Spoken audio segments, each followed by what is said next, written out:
that if he's saying to understand what or who is it that we have to be established in, what is the swa, we need to understand this deeper meaning of the swa, that is myself, who am I? And this ancient text of Taittiriya Upanishad explains this concept. It systematically unravels these 5 dimensions of existence, which are the Panchkosh. The Panch is 5, Kosha is a dimension, is a layer. And Panchkosh, therefore, is referring to these 5 sheets, 5 dimensions, from gross to subtle. And we'll take a few moments to just go through the key concept of each of these. And again, they will come much more into your practice, into your Nididhyasanam as we move ahead.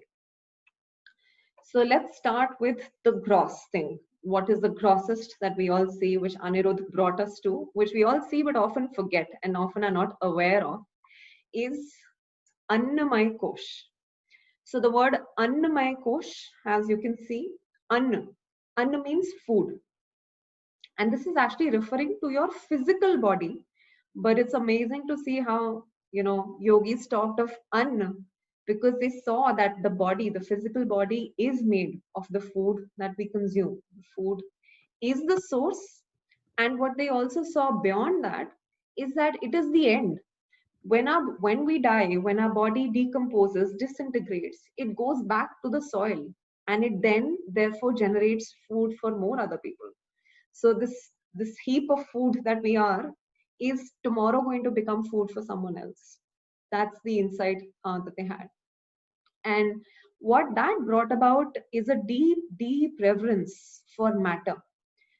We often disregard matter. When you talk of materialism, matter has its own, negative connotations. But actually, even the word matter, in my understanding, the root of that is mater, which is mother. So there is that deep understanding in Western philosophy also, that there is that concept of mother, of the source is there. So what does it refer to for us? Our physical body. Another point I wanted to highlight here, it also talks of the microbiome. So we are used to thinking of our physical body as my, organs, is that what I see internally, externally. What science is now proving is that you are not just a human, cell, conglomeration of human cells. We have at least as many microbes within us as human cells, or otherwise up to 10 times more. So we are already many, there is already a union that's going on inside our body without us even realizing. And the language of this Annamay Kosh is the sensations. So that's the first and the most grossest layer. The next dimension, which is more fundamental than that, is Pranamay Kosh. And Pran, as you see, the word Pran means life. So Prana is what gives life to the body. If that Prana was not there in our body right now, we would be a dead body right now. So it is that light, basically, which is powering the bulb. Right? And how do we see it? We see it, our Prana manifesting in terms of different functions that our body does. Breathing, excreting, vomiting, all of these are manifestations of Prana. So if body in some ways, if I've written the words form and function here, if body is the form, Pranamay Kosh is what causes the functioning. But it's important to note that Pranamay Kosh causes the functioning. It is not the functioning. It's like seeing this bulb over here. You see the presence of electricity through this light, but that's not what the electricity only is. It is not that light. That electricity causes many other things. You see the heat, but actually it is a manifestation of prana. And that's what science is also seeing now. We're recognizing how particles are essentially, there is matter, is energy. It is energy densified. And there is an energy field all around us, which is the source of matter. So from Annamay, we come to the source, which is Pranamay. The next dimension, I think that we are maybe like overly familiar with, is our Manomay Kosh, the mind. And again, functioning of the mind manifests as thoughts and emotions. Some of these thoughts and emotions serve us, some of them don't. So I think sometimes we get into this polarity of, "Arey, mind is good, mind is bad." It's like actually saying nuclear energy is good or bad. No, it depends on the purpose that you use it for. It has the potential to do both. It has the potential to lead us into yoga. It also has the potential to become a barrier on the path of yoga.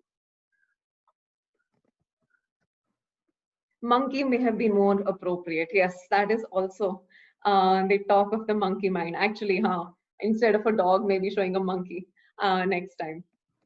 Um, the simplest example, I think, that sort of goes towards seeing that mind in some ways has dominance over, these two, or can govern these two, is to see our bodily functions also, right?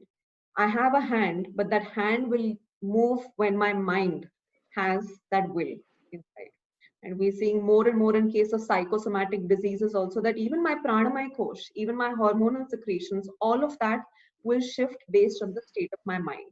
So the mind is, I think, very, very powerful, and it can exert influence with over the other two also. Now, in our understanding, most of Western science, मतलब अन्नमय कोश actually सभी समझ रहे हैं, हम सभी सब समझ रहे हैं, but we typically understand mind, body, breath की भी जब बात करते हैं, so there's your mind, your body, your breath is again a manifestation of the pranamaya kosh, not all of it. The next dimension is Vijnanamay kosh. Vigyan is the word that is used for science today. It is technically it means a special knowledge, Vigyan. And that special knowledge, that special gyan being referred to here is the cosmic intelligence, which is in some ways transcending our physical, bodily, individual existence. It is that indication that there is something beyond me which is uniting me with everything. It also refers to the discrimination that we have, which is beyond what animals have. So what you see on the right, I won't go through the whole shloka, but it's talking of ahar, nidra, bhay, methunam. So there's desire to eat, to sleep, fear, and I think sexual urge. These are four things that animals also have, humans also have. But what distinguishes us, which makes us different, what is this vishesh, is this ability to discriminate. And I think just one point I want to make here, this discrimination being referred to is not the right and wrong that our mind tells us, because our mind is conditioned. Society kya bolegi, mere parents ne mujhe kya sikhaya. It's referring to, it's unconditioned. It is non-interfering wisdom. Non-interfering because it does not come in and say yahi karna hai. It's like that wo andar se awaaz aati hai na, hum ye jo conscious jisko bolte hain, conscience kind of. And it's referring to that, which does not interfere, but it's there always, all the time. And because of its cosmic nature, because it is the one thing that unites us, it has also been the source of all discoveries, of many discoveries that yogis have made. Whether it was understanding the nature of the smallest atom and even the constituents of the atom, which are delineated in the texts, or whether it's understanding the nature of the universe. All of that comes because the fact is that as per the yogis, we are all unified. So you can actually understand anything and everything that you wish to. This is what is the closest experience of swa in our bodily individual existence. So in the previous activity, what all of you shared, right? A color, an image, a feeling, these words, that is essentially what is coming through our Vijnanamay Kosh. And finally, there is a fifth kosha, which is not showing up anywhere here on the screen. It's actually, if you remember the picture from yesterday, which had stillness, silence as the backdrop of the joy, yoga, freedom, love, peace. That equivalent here is Anand May Kosh. And again, this Anand does not refer to the happiness that the mind experiences. This Anand is that backdrop. It is bliss, which I think I cannot explain, which I don't think, so there are just no words to it, because You experience it when you experience it. And that's what all of us are here for in some ways. We may have had different purposes, but the essence is to come into contact with our true nature, which is Anand, which exists when everything else drops away. What you experience is the Anand.